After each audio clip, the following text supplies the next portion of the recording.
Welcome to this video. Today we are doing another performance review of the CYBERPOWERPC that I purchased off of Amazon, and links to that computer will be down below in the notes, as well as links to other recommended computers.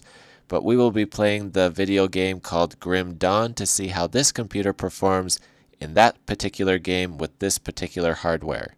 Now, before we start the video game, I do want to confirm with you the hardware that is in this computer. And so up on the screen right now, I have CPU Z open on the left and the task manager on the right.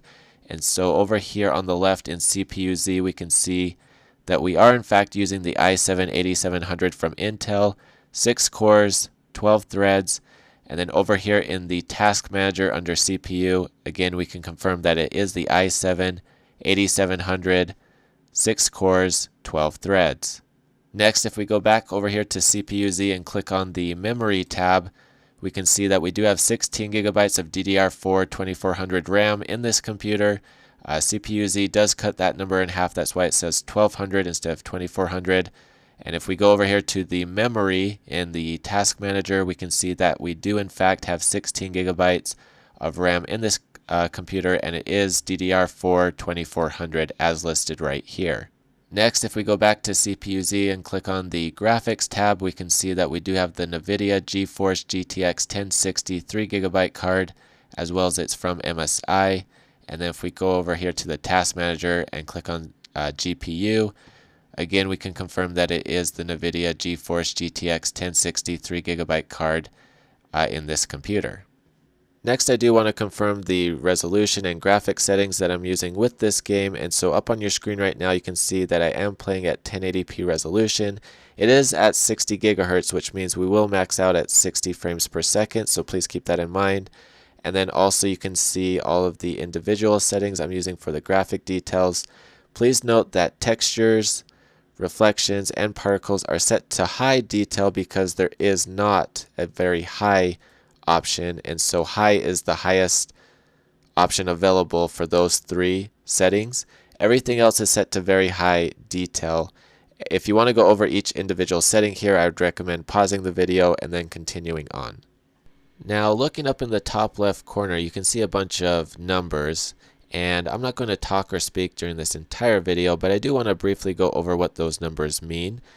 And so starting from the top row in green, it says GPU. That is the graphics card, and that percentage is how much, or the percentage of the overall usage of this graphics card while playing this game. Now, I do recommend you watch the entire video, but basically it averages around 65%. There are moments where it will spike into the 70s or 80s, but overall, again, it stays around 65% overall usage of this graphics card. Additionally, on that top line, it will tell us the GPU temperature, the core clock, and the fan tactometer.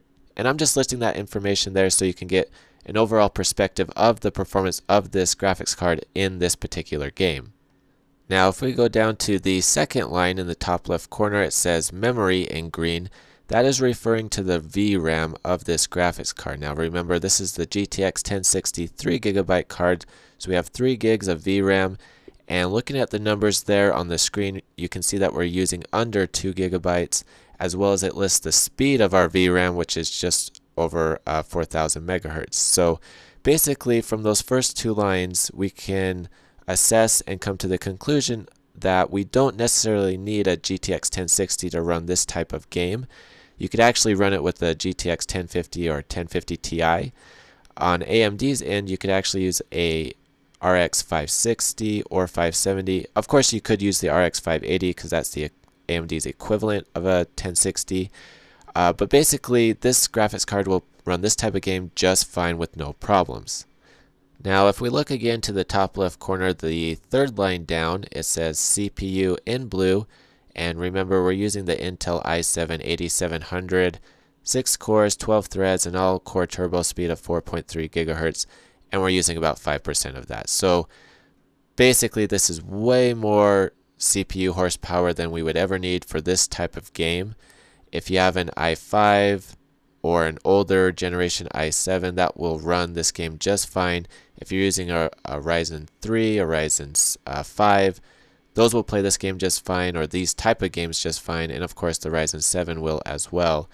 Additionally, on that third row, it will also list the CPU temperature and CPU clock speed. And one of the questions about this computer was how well the stock cooler would do keeping this CPU cool. And we're not really going to find the answer to that question playing this game because we're only using on average about 5, 6, 7% of the CPU. Because it's not working as hard, it's not going to get as hot. So we're going to have to play a more demanding game to see how well that stock cooler will do at keeping this CPU cool. But basically, in short, you don't need that much CPU power to play this type of video game. Now looking again to the top left corner, we can see the fourth line down says RAM in blue. That is how much computer memory or RAM we're using while playing this game. Now keep in mind this computer does have 16 gigabytes of DDR4 2400, and so again we're only using just over 4 gigs. So do we need 16? No, absolutely not. We could get away with a lot less. I typically don't recommend buying or using a computer with less than 8 gigabytes of RAM just because you're going to get more longevity, and other applications nowadays do use more than just 4 gigs of RAM. But for this particular specific game, we're just using over 4 gigs of memory to play it. Now that very last line in the top left corner, that is our frame rate, or how many frames we're getting per second. Like I already mentioned, this game is locked at 60 frames per second, but it's still worth playing and noting the performance just so we can see how it performs with this particular hardware. Now, as I've already mentioned, I don't want to talk through this entire video, but I do recommend that you watch the video until the end just so you can see how the performance is during different parts of the game. As always, thank you very much for watching this video, and I hope you have a great and wonderful day.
Skills not ready.